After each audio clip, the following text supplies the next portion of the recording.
অপরিচিত মহিলার পচাগলা লাশ উদ্ধারকে কেন্দ্র করে চাঞ্চল্য সাতারিয়ায়। তদন্তে পুলিশ। চৈত্র সংক্রান্তির দিনে ত্রিপুরার উদয়পুর পশ্চিম সাতারিয়া এলাকার গোমতী নদীর তীরে এক মহিলার পচাগলা কঙ্কাল সম লাশ উদ্ধারের ঘটনায় এলাকা জুড়ে তীব্র চাঞ্চল্য দেখা দেয়। এমন ঘটনা প্রত্যক্ষ করে অকুস্থলে ভিড় জমান কৌতূহলী জনতা। পরে খবর পেয়ে সেখানে পৌঁছায় আরকেপুর মহিলা থানার পুলিশ। পুলিশের প্রাথমিক তদন্তে ধারণা করা হচ্ছে এই মৃতদেহটি কেহ এখানে এনে ফেলে গেছে। পরে ময়নাতদন্তের জন্য মৃতদেহ প্রেরণ করা হয় হসপিটালে। এ সংবাদ সংগ্রহ পর্যন্ত মৃতের পরিচয় জানা যায়নি। করিমগঞ্জ থেকে SM জাহির আব্বাসের প্রতিবেদন। কি কারণে এখানে আজকে এত মানুষ জড়ো হয়েছে? আমরা বন্ধু বান্ধব মিলে স্নান করতে নদীতে নামছি, তো নামনে ওইদিকে আমরা এবার আইসি ঘোরানোর লেগা। তো ঘুরতে আয়া দিই ওইদিকে ডেড বডির একটা কঙ্কালের অনেকটি মাথা মুখ মানে সব কিছু আছে পুরো দেওয়ার।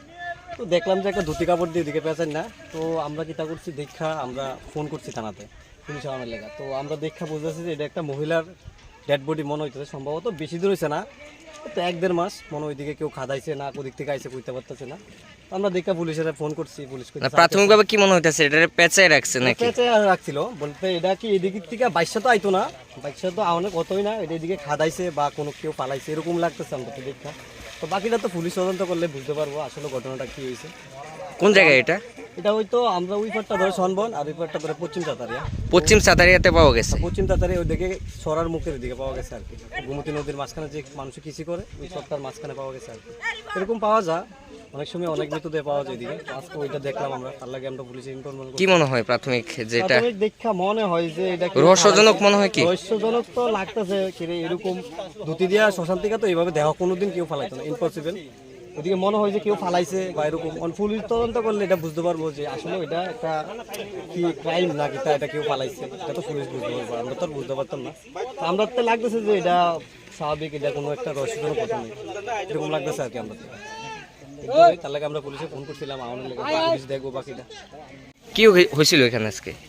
আমি তো এদিকে অক্ষণ আইছিলাম, এখন স্নান করতাম আইছিলাম, আমরা বাড়ি নদীর এটা। তো এদিকে অনেক মানুষ দেখতেছিলাম, তো দেখে এদিকে আইসি আগে দেখলাম যে এদিকে একটা কঙ্কালের মতো একটা মানুষ, মানে মারা মানুষ আর কি, হাড্ডি অনেক কিছু দেখা যাইতেছে।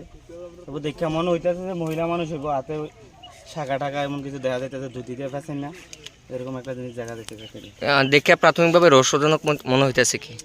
দেখে তো মনে হইতেছে মনে কেউ মায়েরা ট্রেনে ফেলাইছে এমন তো মনে হইতেছে, কারণ এদিকে তো মানুষের অনেক কথাই না। আচ্ছা, প্রথম যারা দেখছে তারা কি ভয় পাইছে? আমি অক্ষণ আইছি, আয়া তো এটা ঠিক করতে পারলাম। অনেকে চিল্লাবিল্লাও শুনছি, এদিকে চিল্লাবিল্লা শুনে বাড়ি থেকে আইছে, স্নান করতাম আইসলাম, চিল্লাবিল্লা শুনে আর এই পুরুষের না মহিলা মনে হচ্ছে? এটা তো আমি কোথাও হলাম না স্যার, শাখা টাকা আছে যাতে মহিলাই আমরা ধারণা করতেছি। কি নাম আপনার? আমার নাম সেলিম মিয়া।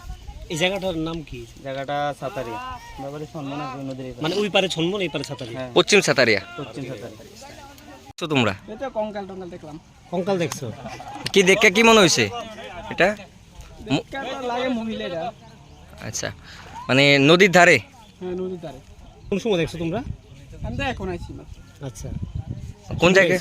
হ্যাঁ, এই জায়গাটা কোন জায়গাটা? এটা সাতারিয়া। সাতারিয়া? না, এই সাতারিয়া না, সাতারিয়া ফার্মের কাছে। পাওয়ার হাউসের কাছে? ফার্ম, হ্যাঁ, ফার্ম, হ্যাঁ, পাওয়ার হাউস, ফার্ম।